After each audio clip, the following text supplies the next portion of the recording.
નમસ્કાર ખેડૂત મિત્રો, હું છું પ્રવીણ રાજપરા અને આવી ગયો છું તમારી સામે આજે રીંગણી બાબતનો વિડીયો લઈને. હવે ઘણા બધા ખેડૂતોના કહેવાય ને કોમેન્ટ છે, ફોન આવેલા છે કે ભાઈ ઉનાળા માટે રીંગણીનું વાવેતર ક્યારે કરવું. તો ખેડૂત મિત્રોને મારે જણાવ્યું કે આ બાબતનો આપણે ખાસ કરીને વિડીયો અપલોડ કરી દીધેલો છે આજથી 2 વર્ષ પહેલાં.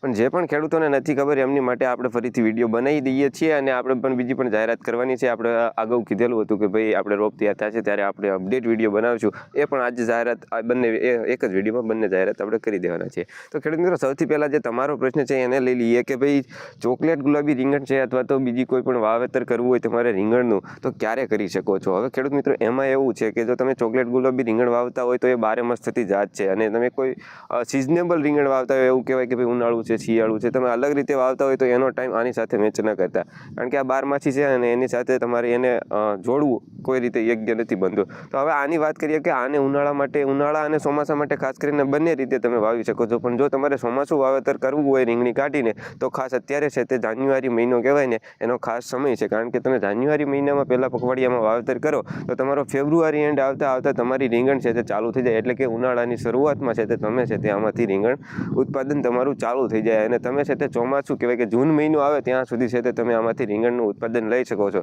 બાકી જે પણ ખેડૂતો ચોમાસામાં પણ રાખવા ઈચ્છે છે એ ખાસ કરીને આમાંથી ભાવ લેતા હોય છે, કારણ કે ઉનાળાની એન્ડ આવે અને ચોમાસું ચાલુ થાય ખેડૂત મિત્રો ત્યારે છે તે બજાર હંમેશા છે તે રીંગણનું વધારે રહેતું હોય છે સામાન્ય બજારની સરખામણીમાં ખેડૂત મિત્રો. તો ત્યારે છે તે તમે છે તે આનું સારું એવું બજાર લઈ શકો છો અને સારી એવી કમાણી કરી શકો છો. ને આ લાંબા ગાળાનો પાક છે ખેડૂત મિત્રો. એકને એક વખત છે તે એકને એક એવો 10 થી 15 દિવસ અથવા તો મહિનો આવી જતો હોય છે ખેડૂત મિત્રો કે એમાં છે તે તમે સાથે સારા એવા બજાર લઈ શકો છો. અને આ પાછળનું વર્ષ કયું ને ખેડૂત મિત્રો, અત્યારે 2025 ચાલુ છે પણ 2024નું વર્ષ કયું એ સારા એવા શાકભાજીના બજાર રહ્યા છે. આપણે પણ રીંગણી વાવેતર ખેડૂત મિત્રો કરેલું હતું, એના પણ વિડીયો આપણી ચેનલમાં પડેલા છે ખેડૂત મિત્રો. તમે એને પણ જોઈ શકો છો કેવું ઉત્પાદન આવે છે, કઈ રીતનું છે તે એમાં છે તે કલર શાઇનિંગ આવે છે ખેડૂત મિત્રો, કઈ રીતના આના છે તે ડીટીયા લાંબા થાય છે. અને ખેડૂત મિત્રો, ખાસ કરીને જે ચોકલેટ ગુલાબી રીંગણની આપણે વાત કરતા હોય છે તો ભાઈ કાંટા વગરની જાત છે અને એમાં છે તે શાઇનિંગ એક નંબરનું આવતું હોય છે. અને તમે ગુજરાતના કોઈ પણ માર્કેટમાં મૂકી જવો ખેડૂત મિત્રો, એ છે તે કહેવાય ને કે ભાઈ વેચાવામાં છે તે પહેલા નંબરે હોતું હોય છે. પછી હું બજારનું નથી કહેતો કે ભાઈ 3 રૂપિયા બજાર હોય ને તોય છે તે ખેડૂત મિત્રો સૌથી પહેલાં આ તમારું રીંગણ વેચાતું હોય છે. બાકી જ્યારે બજાર હોય છે ખેડૂત મિત્રો એના કરતાં બજાર વધારે આ જ હોય છે ખેડૂત મિત્રો, આ જ રીંગણનું હોય છે. અને એવું નથી કે આપણા ગુજરાતમાં જ માત્ર ચાલે છે, તમે રાજસ્થાનની અંદર પણ વિચાર કરો ને તો ખેડૂત મિત્રો આને લેવા માટે પડાપડી થતી હોય છે ખેડૂત મિત્રો. તમે નહીં અંદાજ લગાવી શકો કે ભાઈ આપણી પાસેથી જાન્યુઆરી કહેવાય ને કે ભાઈ જૂન મહિના પછી સાથે આપણે બિયારણ દેવાનું બંધ કર્યું હતું ખેડૂત મિત્રો. જે મોટા ખેડૂતો હોય ને, કોઈને 10 ગ્રામ 15 ગ્રામ જોતું હોય તો આપણે એમને દેતા હતા, પણ કોઈને જેને વધારે જોતું હોય એને આપણે જૂન મહિના પછી બિયારણ દેતા નહોતા. તો રાજસ્થાનથી એટલા કોલ આવેલા છે કે એની વાત જાવજો, કારણ કે ત્યાં છે તે આ રીંગણીનું માર્કેટ છે તે વધારે રહેતું હોય છે. બાકી બધા સ્ટેટમાં પણ રહેતું હોય છે, પણ આપણું ગુજરાત છે તે ખાસ કરીને આને છે તે વધારે સિલેક્ટ કરતું હોય છે. ખાવામાં દેશી છે એટલે મીઠું પણ હોય છે ખેડૂત મિત્રો, અને ઉત્પાદનમાં ખેડૂત માટે બહુ સારું હોય છે ખેડૂત મિત્રો. કે તમારો વરસાદ પૂરો થયો, કોઈ પણ તમે ઉનાળુ રીંગણી વાવી હોય તો એ ચોમાસાનો પહેલો વરસાદ થાય એટલે પૂરું થઈ જાય, અથવા તો ઉનાળામાં કોઈ પણ માવઠું આવે ખેડૂત મિત્રો તો પણ છે તેમાં રીંગણ આવતું બંધ થઈ જતું હોય છે ખેડૂત મિત્રો.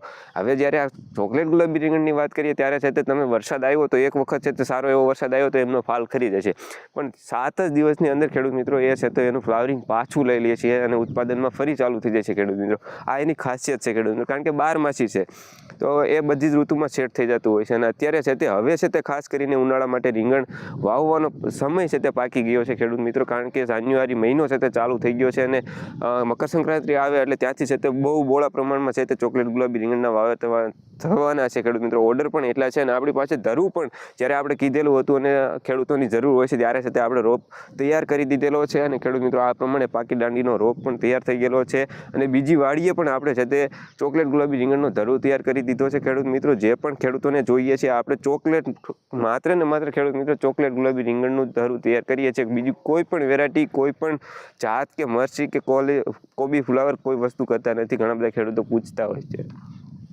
તો ખાસ કરીને મારે તમને એ કહેવાનું હતું કે ચોકલેટ ગુલાબી રીંગણનું આપણે છે તે ધરું તૈયાર કરી દીધું છે અને કંઈક આ પ્રકારમાં છે તે ખેડૂત મિત્રો સાઇઝ થયેલી છે. બાકી દાંડીમાં ધરું થઈ ગયેલો છે અને 6 થી 7.5 ઇંચનો રેગ્યુલર ચાલે ને ખેડૂત મિત્રો એ પ્રમાણનો ધરું છે. બાકી જે પણ ખેડૂતોની અંગત પસંદ હોય છે ખેડૂત મિત્રો એ વોટ્સએપ દ્વારા છે તે જણાવી શકે છે અને ફોટાની આ કહેવાય ને ધરુની સાઇઝ મંગાવી શકે છે, કારણ કે અમુક ખેડૂતો હોય છે એ બહુ મોટા રોપા લેવાનું પસંદ કરતા હોય છે. જનરલમાં આટલા રોપા ચોપાતા હોય છે, બાકી આથી નાના પણ લેવાવાળા છે અને આથી મોટા પણ લેવાવાળા છે ખેડૂત મિત્રો, તો એ લોકોને ખાસ વિનંતી છે કે તમારે જ્યારે પણ ધરું જોઈએ છે ત્યારે ખાસ કરીને વોટ્સએપમાં ફોટા મંગાવી લેવા ખેડૂત મિત્રો. વોટ્સએપ નંબર ઉપર આવી રહ્યો છે, તમે તેમાં કોન્ટેક્ટ કરી શકો છો અને કોઈ પણ જાતની ધરું બાબતની માહિતી જોઈતી હોય તો ખેડૂત મિત્રો તમે એમાંથી લઈ શકો છો. અને ધરું છે તે અત્યારે તૈયાર થઈ ગયું છે અને ખાસ કરીને ખેડૂત મિત્રો આ છે તે તમારે વાવેતર કરવું હોય તો હવેના લાંબા સમય સુધી છે તે ઉપલબ્ધ રહેશે. તો જે પણ ખેડૂતોને જોઈએ છે તે ખાસ કરીને છે તે કોન્ટેક્ટ કરી શકે છે. અને આપણું એડ્રેસ કહી દઉં કે ચોટીલા, આપણું જે સુરેન્દ્રનગરનું ચોટીલા તાલુકો, ત્યાંથી છે તે અમે 8 થી 10 કિલોમીટરનું ગામ છે અમારું મોકાસર, ત્યાંથી વાત કરી રહ્યા છે. તો જે પણ ખેડૂતોને જોઈએ છે આ એડ્રેસ ઉપર આવો એ પહેલાં છે તે ખેડૂત મિત્રો એક વખત કોન્ટેક્ટ કરી દેજો, કારણ કે આપણે પણ ખેડૂત છીએ, વાડી હાજર હોઈએ ન હોઈએ તો આવેલા હોય કે ફોન કરેલો હોય તો આપણે વ્યવસ્થા કરી શકીએ ખેડૂત મિત્રો. જય હિન્દ, જય ભારત.